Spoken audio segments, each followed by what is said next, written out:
몇 해 전 항구에 정박해 놨던 배가 아침이 되어 사라진 사건이 있었습니다. 놀랍죠? 배라는 것이 뭐 장난감도 아닌데 그 큰 배가 아침에 가니 사라져 버리니 뭐 얼마나 놀랬겠어요. 그래서 해경에서 그 배를 찾기 위해서 이리저리 막 애를 써고 조사를 했더니 그 배가 바다에 처박혀 있더라는 겁니다. 또 어떻게 배가 정박해 놓은 배가 바닷속에 침몰했는가 살펴보니 밤에 항구에 이렇게 배를 대기 위해서 밧줄로 묶어 놓잖아요. 밧줄이 풀린 겁니다. 풀려 가지고 바람이 부니까 배가 이제 바다 쪽으로 이렇게 쓸려 나간 거예요. 나가다가 암초에 부딪혀 가지고 서서히 침몰해 가지고 아침에는 다 들어가 버리는 그런 일이 발생했다는 겁니다.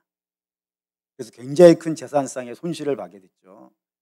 만약에 그 배의 밧줄이 풀려지고 있고 배가 서서히 바다 쪽으로 쓸려 내려져 가고 있다는 사실을 누군가가 밤에 자지 않고 깨어서 확인했다면요, 배가 떠내려가지 못했을 것이고 혹시 떠내려가더라도 암초에 부딪히지 않도록 다른 방향으로 틀었을 텐데 아무도 그거를 떠내려가고 있는지조차를 알지도 못하였고 깨어있는 자도 없었기 때문에 거기에는 엄청나게 큰 재산상의 손실을 보았다라는 뭐 그런 내용의 기사였습니다.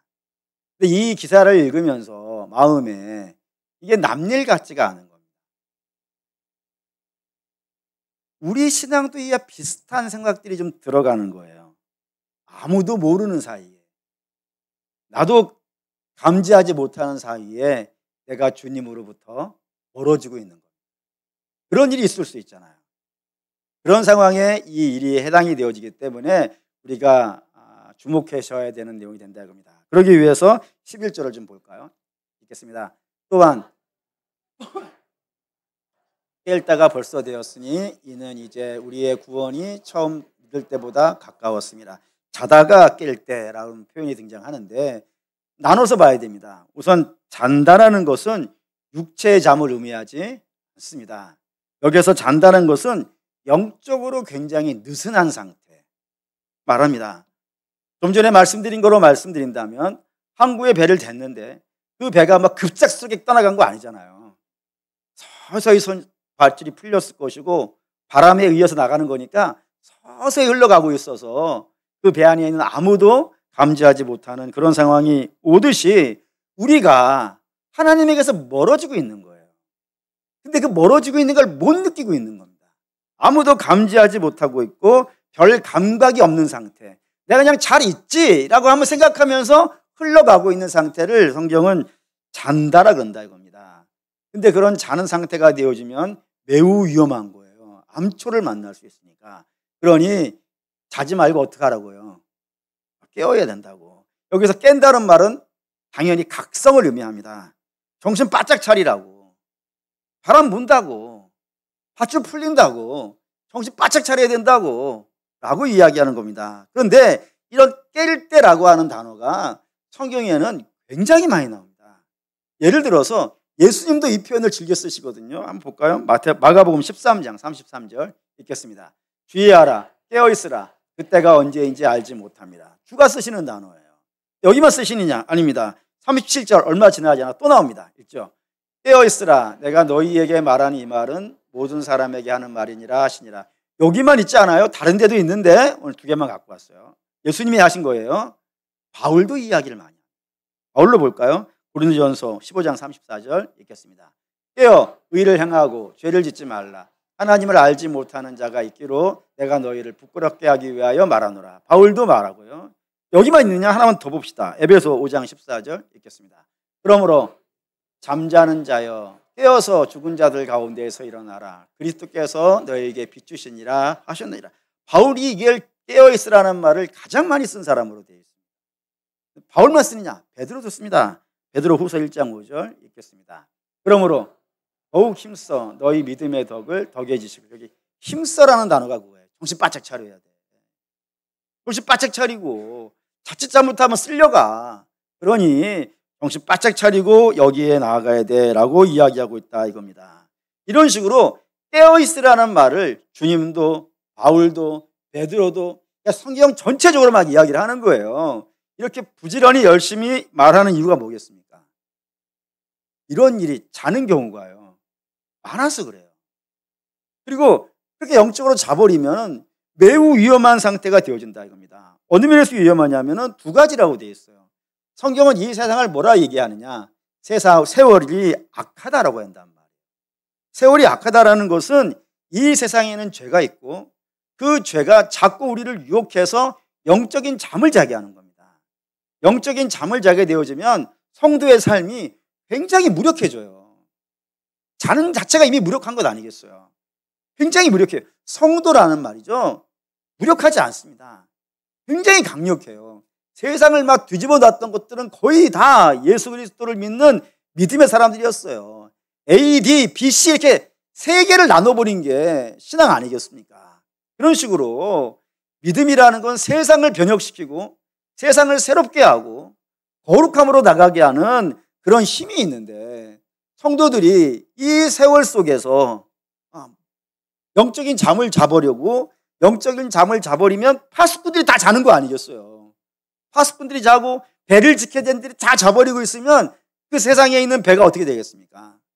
난파되는 일이 발생된다고요. 그러니 굉장히 위험한 일이 생긴다 이겁니다. 뿐만 아니라 이 영적인 잠을 자게 되어지면 세상도 위험하지만 가장 위험한 것은 그 세월 속에서 우리의 인생을 낭비하고 허비하는 일이 발생이 되어진다 이겁니다. 허송세월을 하는 삶을 산다는 거예요. 예를 들면 이런 겁니다. 고등학교 3년이 있는 이유가 뭐겠습니까? 혹시 안 다녀보신 건 아니죠? 고등학교를 3년 다니는 이유는요, 대학을 가기 위해서 아니겠어요? 대학을 가기 위해서 3년 동안 뭐 해야겠습니까? 공부하는 시간을 준 거 아니겠어요? 그렇잖아요. 공부하는 시간 준 거잖아요. 그래서 공부를 어떻게 해야 되겠습니까? 열심히 해야죠. 그래서 제가 학교 다닐 때만 해도 이런 속담이 있었어요. 삼닥오락이라고. 5시간을 자면 떨어지고 3시간을 자면 간다고. 그래서 3시간만 자고 5시간을 5시간을 잔 게 아니고 5시간 안 자고 3시간만 잤어요. 근데 잠만 잔 거는 안 되더라고요. 공부를 해야지. 못 알아들으신 것 같은데. 어쨌든 그 시간을 공부를 해야 돼요. 열심히 공부를 해야 돼요. 그렇게 3년을 보내면 대학 시험 때 합격을 할 것이고, 합격을 하면 기쁘겠죠. 근데 안 했어요. 안 했더니 저만 할 때도, 여러분도 아마 대부분 그러시겠지만 대학교 게시판에 그 학교에 가서 보는 거 아니에요. 다 모여가지고 이름이 합격자 가나다라 마바사 쭉 써 있잖아요. 그걸 쭉 보는데 자기 이름이 없는 거야. 그럼 어떡하겠어요? 거기서 인사를 쓰고 있으면 떨어진 거 티나잖아요. 안 떨어진 척 해야 돼. 안 해보셔서 모르지만 많이 해본 저는 알아요. 응? 얼마나 비참한지 몰라요. 속으로는 미치겠는데 그것도 웃고 나와야 되니까. 그런 일이 있다 이거예요. 슬퍼진다 이겁니다. 그러니 그런 일 안 당하려면 어떻게 해야 되는 거예요? 열심히 공부해야 돼요. 신앙도 마찬가지입니다. 우리는 예수의 피로 구원받은 사람이에요. 그런데 그 구원받은 사람을 주께서 왜 시험 많고 눈물 많은 이 땅에 살게 하실까요? 구원받는 즉시 데려가시면요, 시험 당할 일도 없고 눈물 흘릴 일도 없을 텐데 왜 굳이 이 땅에 살게 하시는 걸까요? 그 이유는 이 땅에서 해야 될 일이 있는 것 아니겠습니까? 이 땅에서 해야 할 일이 뭐겠어요? 성도는 완전해져서 구원받은 사람들이 아니에요. 죄에서 구원받은 사람들이에요. 그렇기 때문에 죄의 모습들이 남아있어요. 그 남아있는 것들을 여기에서 회개해야 돼요. 여기에서 고쳐야 돼요. 여기에서 성장해야 돼요. 그래서 믿음이 이 땅에서 자라고 신성한 성품에 이 땅에 참여하고 그리스도의 장성한 분량까지 자라는 것을요, 여기에서 해야 돼요. 그 시험 많은 속에서. 왜? 우리는 다들 그렇게 계시겠지만 기도를 언제 제일 많이 합니까? 어려울 때 해요. 속상할 때 해요. 신앙에 불을 지르는 것이 등 따시고 배부를 때가 아니라 대체로 눈물 나고 힘들 때 주 붙잡으면서 기도 한 번 더 하게 되어주고 주의 말씀 더 묵상하게 되는 일이 많이 있지 않겠습니까? 그래서 나무의 나이테가 겨울이 된다는 것 아니겠습니까? 성도의 신앙도 그래요. 시련을 거치면서 자라요. 아이도 아프면서 자라듯이 성도의 신앙도 이런저런 고비를 만나고 주님 붙잡고 매달리고 하는 과정 속에서 성장하기 때문에 하나님께서 그런 시간을 우리에게 인생이라는 것에 담아서 주신 거예요. 그리고 우리는 이 땅에서 그 신앙에 자라는 것들을 지금 해야 된다 이겁니다. 지금 기도하시고, 지금 말씀 있으시고, 지금 예배하시고, 지금 동역하시고, 그런 과정을 통해서 신앙이 이렇게 자라가는 그런 것들이 있어야 되는데, 그 준비하라고 준 시간을 허비해버리는 거예요. 허비해버리는 거예요. 잔다는 것은. 그럼 허비되어지면 어떻게 되겠어요, 여러분? 결론은. 뭐 시험 뻔한 거 아니겠어요. 그러니 성경은 이런 식으로 표현해요. 주가 결산할 날이 온다. 근데 주인이 와가지고 너 그동안에 내가 남겨준 시간을 갖고 뭐 했느냐 물어보신다고요. 그때에 1달란트 받은 사람이 책망을 받는 이유는 뭡니까? 아무것도 안 했다는 거예요. 5달란트 받은 사람이 5달란트를 남기는 동안에 아무것도 안 했고, 2달란트 받은 사람이 2달란트 남기는 동안에 아무것도 안 했다고요. 그걸 갖고 사업을 해서 성공할 수 있죠? 성공해서 1달란트를 남길 수도 있을 거예요. 근데 혹시 이럴 수도 있잖아요. 1달란트를 가지고 사업을 했는데 사업이 실패했어요. 그것도 괜찮다 이거예요. 왜냐하면 실패하면 최소한 뭐는 얻어요? 교훈은 얻어요. 이렇게 하면 안 되는구나. 잘못된 거구나. 교훈이라도 얻어요. 근데 땅에 묻어놨기 때문에 교훈 얻을 것도 없어요. 은행에 맡겼으면 이자라도 얻었을 거예요. 뭔가를 했으면은, 뭔가를 움직였으면 그래도 어떤 형태로든지 얻는 것이 있을 텐데 땅에다 묻어놨기 때문에 아무것도 얻지 못하는 일이 발생됐다 이겁니다. 그 일 갖고 주께서 책망하시는 거라 이거예요. 준비하라고 뭐든지 해보라고 줬는데 그 시간을 손용하지 않았기 때문에 심판을 받는 거라 이겁니다. 그런 면에서 목회자의 일이 정의가 되는 겁니다. 성도 여러분들을 재밌게 하고 즐겁게 하는 것 물론 필요 없다는 건 아니겠지만 목회자에게 그게 1번은 아닙니다. 목회자에게 1번은 성도로 하여금 주님 만날 준비를 하게 해드려야 돼요. 그거 하라고 불러주신 거니까. 그러니 혹시 자는 성도들이 있으면 목회자는 뭐 해야겠어요? 깨워야죠. 어떻게 깨워요, 여러분? 제가 집에 가서 여러분들을 뭐 이불을 걷어드리고 찬물을 그럴 수는 없는 거 아니겠어요? 제가 여러분들을 깨울 수 있는 유일한 방식은 여기에서 회개를 외치는 거예요. 죄를 이야기하는 거예요. 그래서 여러분들로 하여금 이게 얼마나 심각한 문제이구나 라는 것들을 깨닫게 해서 그 영적인 잠에서 깨어 믿음의 진보를 이루게 하는 것, 그것이 목회자의 일이기 때문에 이 일을 해야 된다 이겁니다. 혹시 여러분들 이렇게 제가 자꾸 그렇게 얘기해도 이게 내가 어젯밤에 눌러놓은 알람이구나, 할렐루야 생각하시고 혹시 자시는 분이 있으면은 옆에서 깨우십시오. 안 주무시죠? 알겠습니다. 그래서 깨웠어요. 깨어났어요. 자다가 깼어요. 그럼 이제 그 다음에 뭐를 할까요?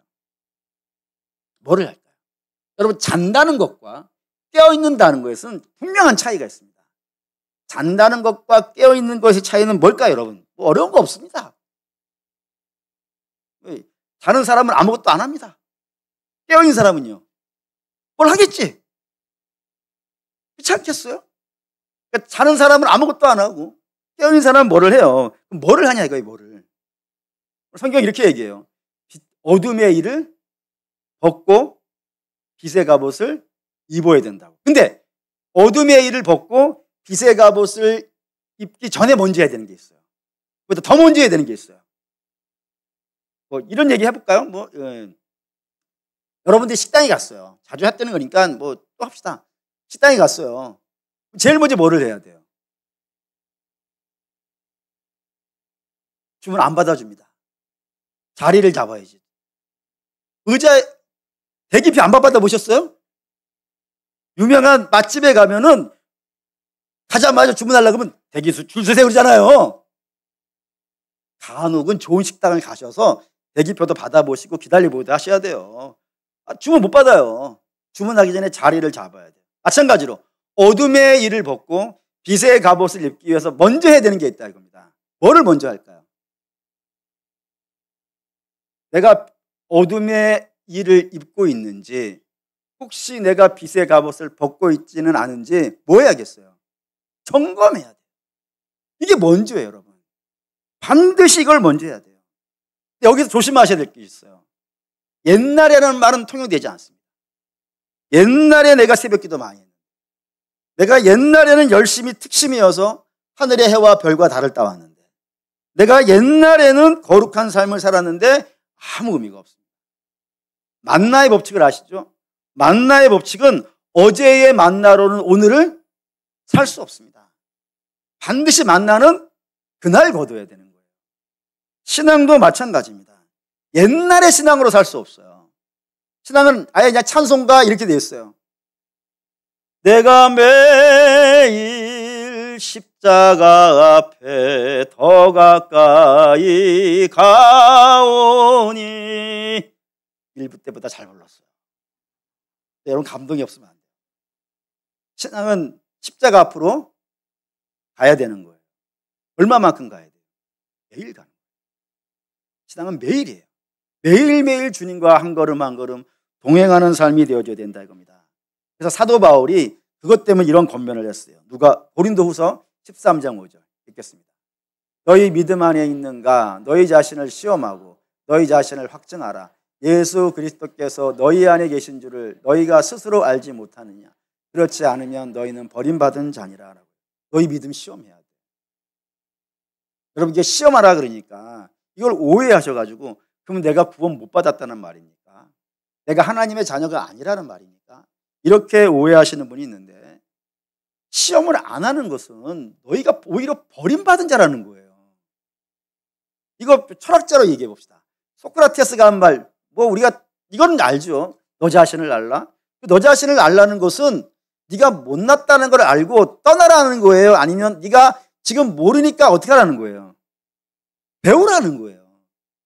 배우기 위해서는 내가 모른다는 걸 알아야 돼요. 신앙도 마찬가지지 않겠어요? 내가 지금 잘하지 못하는데 잘한다고 여기면은 신앙을 어떻게 믿음을 준비하겠어요? 그래, 나를 정확히 알아야 되지 않겠습니까? 정확히 알아야 돼요. 그 대륙의 철학자라고 불리는, 유럽 대륙이라니까 프랑스겠죠. 그 대륙의 철학자라고 불리는 데카르트라는 분이 있어요. 그분이 뭐라 그랬냐면, 이것도 유명하니까 해봅시다. 나는 생각한다, 고로 존재한다 그랬어요. 여기서 생각한다는 말은 더 정확하게 의심한다는 겁니다. 나는 나를 의심한다고. 그게 내게 존재하는 이유라고.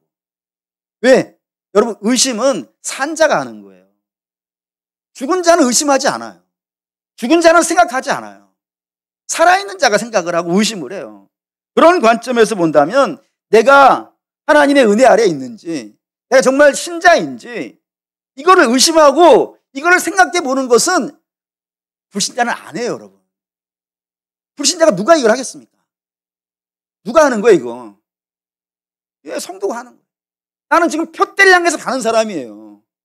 표대를 향해서 가고 있는 사람이라면은 내가 표대를 향해서 가고 있는지 확인을 해야 되지 않겠습니까? 그거를 우리가 늘 알려고 하나님께서 내비게이션이라는 걸 잘 달아놓으셨단 말이에요. 내비게이션이 내가 딴 데로 가면 뭐라 그래요? 똑바로 좀 가라 그러잖아요. 점검해 주잖아요. 그거를 들을 때마다 간혹 틀린 데로 가보세요. 그러면 걔가 막 화내요. 제 차에 있는 내비게이션은 막 열을 내요. 네? 아, 이게 표현할 수가 없네. 너무 세가지고.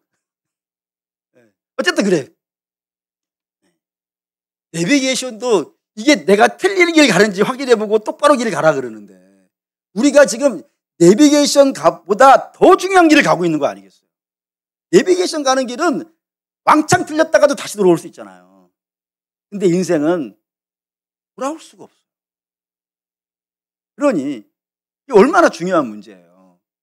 그리고 성도는 항상 내가 지금 제대로 가고 있는지, 내 신앙이 좀 맞는지 늘 점검하고 좀 세게 해서 시험하고 정말 내가 그리스도 안에 있는 사람이 맞는지 이걸 확인하는 작업들을 가장 먼저 해야 된다 이겁니다. 그래서 설교를 이렇게 할 수밖에 없어요. 여러분에게 좋다 좋다 이렇게 얘기할 수가 없는 겁니다. 물론 좋을 때는 좋다라고 해야겠지. 근데 안 좋은데도 좋다라고 하면요, 안 좋은데도 괜찮다고 하면요, 굉장히 심각한 문제가 생긴다는 걸 성경이 알려줘요. 예를 든다면 북이스라엘의 아합 왕이라고 하는 왕이 있었습니다. 그가 남유다의 여호사밧이라는 믿음의 왕하고 힘을 합쳐가지고 전쟁을 나가기로 했어요. 믿음의 왕이니까 우리가 전쟁을 나가기 전에 하나님께 한번 여쭤보고 나가자. 그래서 예언자가 있으면 좀 소개시켜 달라라고 얘기를 했어요. 그러자 아합 왕이 북이스라엘의 모든 예언자들을 부릅니다. 불러가지고 물었어요. 내가 전쟁을 나가려고 하는데 어떻게 하면 이거 내가 나가도 되겠습니까? 나가면 이기겠습니까? 막 이렇게 물어본 거예요. 그래서 예언자들이 다 힘을 합쳐가지고 똑같은 말을 하는 겁니다. 뭐라 하냐면 당신은 하나님이 기뻐하시는 사람이고 하나님이 사랑하시는 자니까 이 전쟁에 나갈 때 하나님이 당신을 도와주실 것이고 도와주시니까 승리할 거라고 이렇게 얘기를 하는 거예요. 너무나 똑같이 이렇게 얘기하는 거예요. 여호사밧이 볼 때 되게 이상했어요. 왜냐하면 하나님이 사랑하고 하나님이 기뻐하는 자 이런 표현은 사실 성경에 예수님에게만 썼어요. 뭐 예수님급인 거야 아합 왕이. 근데 알다시피 아합 왕은 그렇게 훌륭한 왕이 아니야. 누가 봐도 알아요. 예? 삼척 종자도 아합 왕이 시원찮다는 걸 아는데 이 아합 왕을 향해서 거의 예수님급 칭찬을 해버리니까 이상하다 생각돼가지고 혹시 다른 예언자는 없습니까? 라고 물어봤어요. 아합 왕이 뭐라 하냐면 미가야라고 하는 예언자가 있는데 그 사람은 내가 가까이 하지 않는다 라고 얘기했어요. 또 왜 그랬습니까? 했더니 그는 나에게 길한 예언을 하지 않는다. 좋은 얘기를 안 해준다. 근데 멀리 한다는 거예요. 여호사밧이 안 된다. 절대로 그러시면 안 된다. 그 예언자를 불러서 그 예언자에 대해 물어보자 했습니다. 아합 왕이 어쩔 수 없이 전쟁은 나가야 되니까 그 예언자를 부르러 사람을 보냈어요. 그 보내진 사람이 미가야에게 가서 한 말이 있습니다. 이게 굉장히 중요합니다. 볼까요? 열왕기상 22장 13절 읽겠습니다. 미가야를 부르러 간 사신이 이르되 선지자들의 말이 하나같이 왕에게 길하게 하니 청하건대 당신의 말도 그들 중 한 사람의 말처럼 길하게 하소서. 당신 뭐 용 빼는 재주 있습니까? 남들도 다 그렇게 얘기해요. 그러니까 당신도 혹시 다른 얘기 하려면 하지 마시고 그냥 다른 예언자들이 하듯이 그렇게 좋다고 얘기해 주세요. 당신이 뭐라고 얘기하든 왕은 그냥 자기 말대로 할 것이고 당신 말 중요하게 생각하지 않을 것이며 오히려 딴 얘기하면 당신만 고달프니까 남들이 하라는 대로 하세요 라고 한 거예요. 그게 아합 왕 시대의 예언자예요. 그래서 그 아합 왕이 그 예언을 듣고 나갔다가 어떻게 됐겠어요? 죽습니다. 안 좋은 걸 안 좋다고 얘기해서 마치 다윗에게 나단이 있었던 것처럼 당신 틀렸습니다. 회개하십시오. 그래서 영적인 잠을 깨어내고 지금 잘못된 상태를 확인하게 했으면 다윗이 됐을지 누가 합니까? 그렇잖아요. 어쩜 보면 다윗이 더 나쁘잖아요. 아합 왕보다 더 나쁠 수도 있어요. 남의 부인 빼앗고 그 사람 죽여버렸으니까 더 나쁘다 할 수도 있어요. 그런데 아합 왕에게는 나단이 없었던 것 같아요. 또 아합 왕도 나단 같은 예언자를 가까이 두지 않았고 그 결과 그의 인생이 망하는 것 아니겠습니까? 그러니 사랑하는 성도 여러분, 물론 목회자가 설교자가 강대상 위에서 성도를 괴롭히려고 하는 건 아닙니다. 당연히 목회자는 설교자는 성도를 오직히 사랑해서 강대상 밑에서는 뭐 이쁘죠. 이쁘지만 강대상 위에서만큼은 하나님의 말씀을 있는 대로 전하여서 거울이 보는 자의 얼굴을 그대로 비춰주듯이 설교를 통하여서 성도들은 각자 자기의 얼굴을요, 자기의 신앙의 상태를 객관적으로 볼 수 있는 그런 믿음의 역사가 있어야 됩니다. 그거를 해야 돼요. 성도 역시 마찬가지입니다. 성도 여러분도 성경을 부지런히 읽으시되 그냥 내가 성경을 읽었다 정도로 수준으로 읽으시면 안 되고 한 절을 읽더라도 그 성경 한 절에서 자기의 모습을 확인하시려고 하셔야 됩니다. 그리고 그 모습을 확인해 보시고 그리고 거기서 벗어나서 믿음의 길을 가야 되는 것, 그게 점검입니다. 이 점검을 게을리하지 말고 늘 신경 써서 매일같이 거울을 보듯이 신경 써서 자기의 모습을 점검하시는 그런 일이 먼저 있어야 된다 이겁니다. 그렇게 점검을 했어요. 점검을 한 다음에 그 다음에 해야 될 일은 어둠의 일을 벗고 빛의 갑옷을 입는 것인데 우선 어둠의 일을 벗고라는 부분을 좀 살펴보셔야 됩니다. 두 가지로 나눠서 보셔야 되는데 먼저는 벗는다는 말을 주목하셔야 돼요. 벗는다는 말은 두 가지 뜻을 동시에 가지고 있습니다. 첫 번째는 뭐냐면 벗는데 천천히 벗어도 된다. 아니면 벗기는 벗는데 내일로 미루어서 벗는다. 천천히 벗겠다.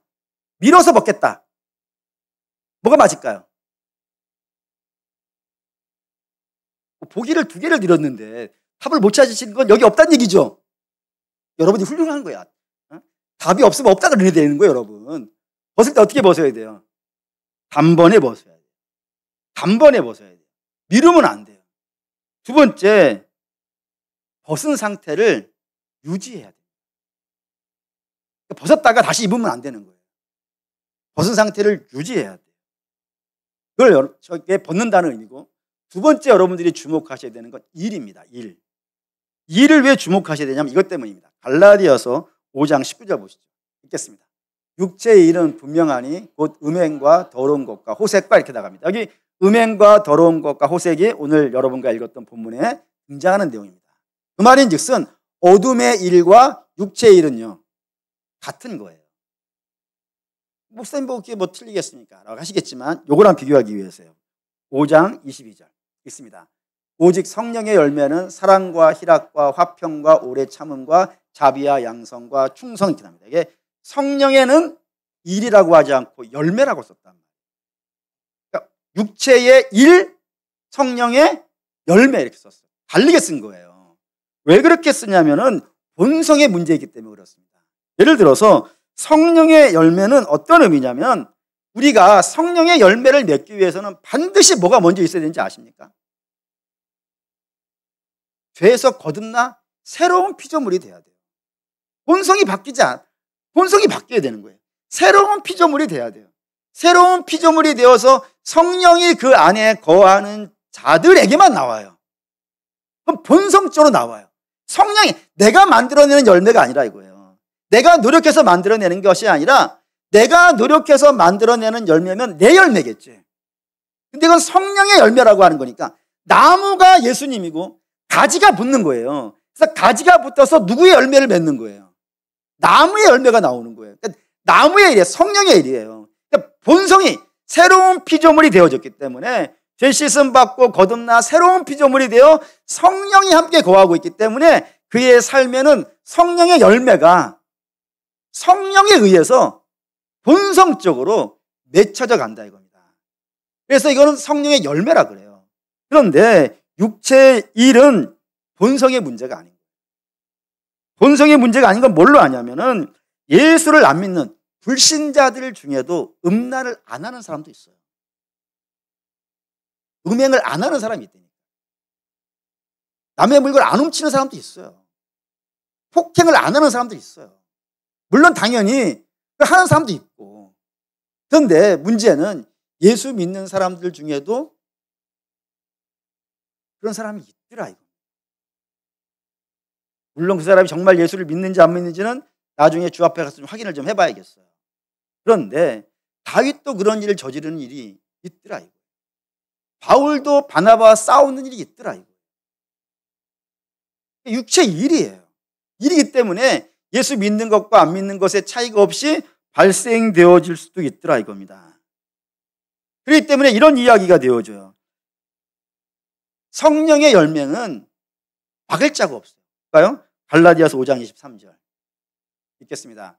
온유와 절제는 이 같은 것을 금지할 법이 없다. 본성의 문제이기 때문에 성령께서 하시는 일이기 때문에 어떤 것도 그것이 나오는 것을요 막을 수가 없어요. 그런데 반대로 육체의 일은 하지 말라 그런다고. 또 하지 마. 하지 말라고. 경고하고 꾸짖고 돌이키라고 말을 한다 이겁니다. 그런데도 불구하고 그 일을 행하면 어떻게 되겠어요? 본인 책임이에요. 하지 말라고 했는데 자기가 그걸 택해서 했으니까 그건 본인 책임이 돼요. 그런 일이 발생이 되어진다 이겁니다. 이거 세족식에도 드레드로 나와요. 예수님께서 최후의 만찬에 제자들의 발을 씻기는데 발을 하나씩 쭉 씻기다가 베드로 앞에 갔어요. 베드로의 발을 씻기려고 했더니 베드로가 안 됩니다 그런 겁니다. 왜냐하면 발은 종이 주인의 발을 만지는 것이지 주인이 종의 발을 만지는 예가 없어요. 그래서 못합니다. 어떻게 주께서 저의 발을 씻기십니까? 라고 하니까 주께서 네가 안 씻으면 나하고 상관이 없어 라고 얘기를 하신 거예요. 베드로가 뭐라 하냐면은 그러면 발만이 아니라 온몸을 다 씻어 주십시오 했단 말입니다. 그때 주가 뭐라 하시죠? 너희는 온몸을 씻었다. 온몸을 씻었다는 건 이제 죄사함 받은 걸 의미할 것이고 그 죄사함 받은 자이다 이겁니다. 그런데도 불구하고 이 땅에 살다가 보면 어떤 일을 만난다고요? 발이 더러워질 일이 있다. 온몸은 깨끗하지만 발이 더러워질 수 있다고요. 그러니 그 발은 그때그때마다 어떻게 해야 됩니까? 씻어야 돼. 내가 더러운지를 확인하고 그때그때 씻어두는 일을 해야 된다 이겁니다. 서로 권면도 하는 거예요. 아, 그건 잘못됐다고. 성도들끼리 꼭 단생에서만이 아니라 성도들끼리도 아, 이건 틀렸습니다 라고 얘기하고 그리고 바른 길로 안내해주고 기도해주고 섬겨주고 그런 일들을 너희도 서로 하라 라고 명받은 거라 이겁니다. 이렇게 씻어야 돼요. 그런 식으로 자꾸 어둠의 일을 육체의 일을 우리가 안 하려고 의식적으로 계획을 세우고 안 하고 결단을 하는 일들이 반드시 필요하다 겁니다. 그래서 어둠의 일은 벗고라고 벗으라라고 명하는 것이고요. 그 다음에 빛의 갑옷을 입자라고 되어져 있어요. 이 빛의 갑옷을 입자 또 마찬가지입니다. 입자라는 것은 두 가지 힘이 동시에 가져요. 입을 때 어떻게 입어야 돼요?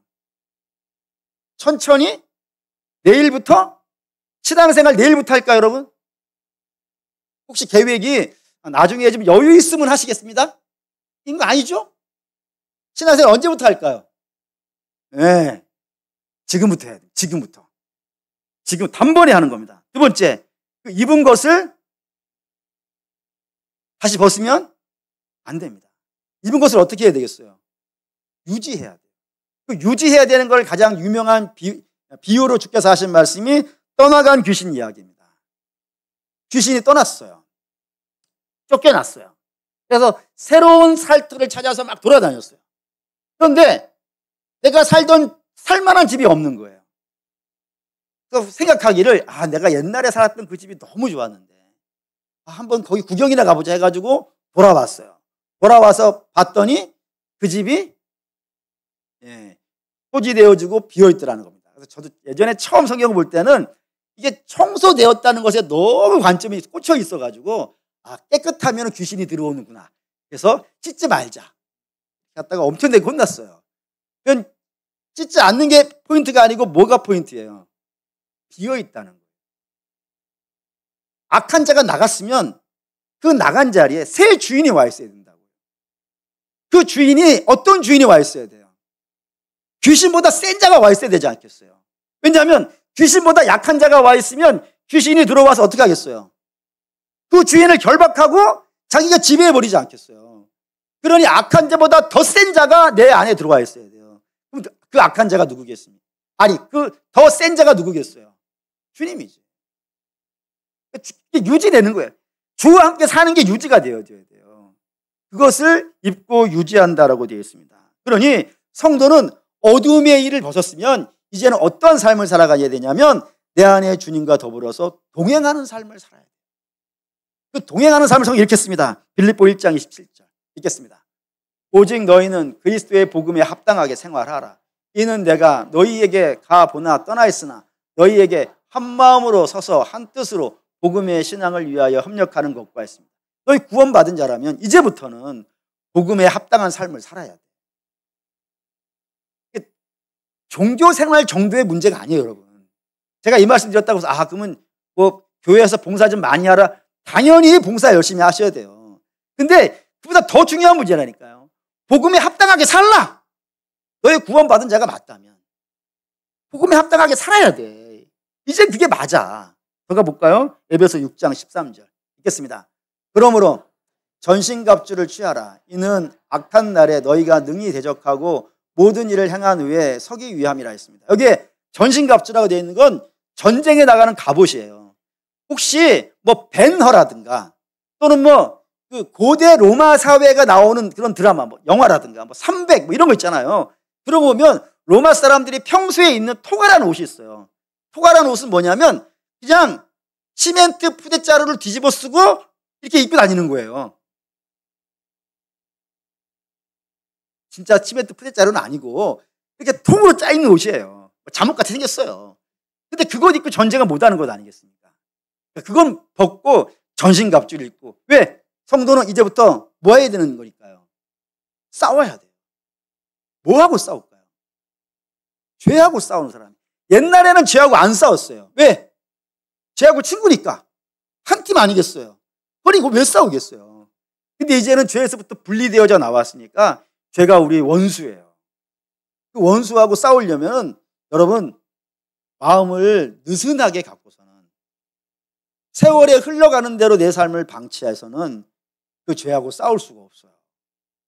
허리띠를 돌려매고 투구를 쓰고 신발을 신고 칼을 차고 방패도 불화살을 소멸하는 거라 했으니까 물에다 잠그라 했으니까 물에다 잠근 방패예요. 물에다 잠갔다는 건 성령 충만해야 돼. 그렇게 내가 늘 주님과 동행하는 그런 삶을 살아야 전신갑주가 돼요. 하나 더 봅시다. 요한 1서 1장 7절 읽겠습니다. 그가 빛 가운데 계신 것 같이 우리도 빛 가운데 행하면 우리가 서로 사귐이 있고 그 아들 예수의 피가 우리를 모든 죄에서 깨끗하게 하실 것이었습니다. 빛 가운데서 행해야 돼요. 빛 가운데서. 빛 가운데 있으면 우리의 더러움이 보이지 않습니까? 빛 가운데 있는 자는 더러움이 추해요. 뭐든지. 죄가 예수 믿기 전에는 뭐 남들도 다 그러는 거야 라고 하지만 예수 믿고 나서는 작은 잎새를 이는 작은 떨림도 괴로운 거예요. 그런 삶이 되어지는 겁니다. 그렇게 죄에 대해서 민감하고 작은 죄도 싫어하고 죄의 그림자마저도 흉내내는 것도 괴로워하는 그런 모습이 되어져서 그걸 떨쳐내려고 해야 된다 이겁니다. 그렇게 돼야 된다고요. 그게 빛의 갑옷, 어둠의 일을 벗고 빛의 갑옷을 입는 자의 모습이라 했다 이겁니다. 그리고 사랑하는 여러분, 결론합시다. 성도는 어떤 사람이냐? 간단하게 하시죠. 성도는 어떤 사람이냐? 오늘 본문에 본 바에 의하면은 예수님을 기다리는 사람입니다. 우리는 예수님을 기다린다는 것은 예수님을 만날 것 아니겠어요? 그 만날 때 우리의 모습이 어떤 모습이겠습니까? 분명한 것은 어제보다는 나아야겠죠. 신앙이라는 것이 어제보다는 오늘이 나아야 되고 작년보다는 지금이 나아야 되는 거 아니겠어요? 그러면은 성장해야 돼요. 성장해야 돼요. 물론 간혹 가다가 방학을 하시는 경우들이 있어요. 목사님, 뭐 학생들도 방학을 하는데요. 방학하죠. 근데 방학이 길면요. 무한대로 길어버리잖아요. 방학을 어떻게 해야 되겠어요? 방학은 언제 끝낼까요? 지금 끝내야 돼. 뭐 하루를 했든 한 달을 했든 관계없어. 무조건 방학은 언제 끝내는 거예요? 지금 끝내는 거예요. 지금 끝내셔야 돼요. 지금 끝내시고 이제는 주와 동행하는 삶을 살아야 되는데 결론을 이걸로 읽읍시다. 아예 로마서 13장 13절 14절 성도 이렇게 살라 했습니다. 근데 읽읍시다. 낮에와 같이 단정히 행하고 방탕하거나 술 취하지 말며 음란하거나 호색하지 말며 다투거나 시기하지 말고 오직 주 예수 그리스도로 옷 입고 정욕을 위하여 육신의 일을 도모하지 말라. 악한 거 버리고 예수와 동행하라. 지금부터 그래야 돼. 지금부터. 그게 자다가 깨는 자의 모습이라 했습니다. 고로 사랑하는 믿음의 성도 여러분, 바라고 원하는데 확인됐으니까, 점검되었으니까 꼭 여러분들 안에 각자의 수준이 있겠죠. 어둠의 일을 동참하고 계시는 분이 혹여라도 있다면 지금 당장 버리시고 그리고 빛의 갑옷을 입고 주님과 동행하는 하루하루의 인생이 되시길 바랍니다. 분명 하나님의 놀라운 역사가 저와 여러분에게 흘러넘칠 줄 믿습니다.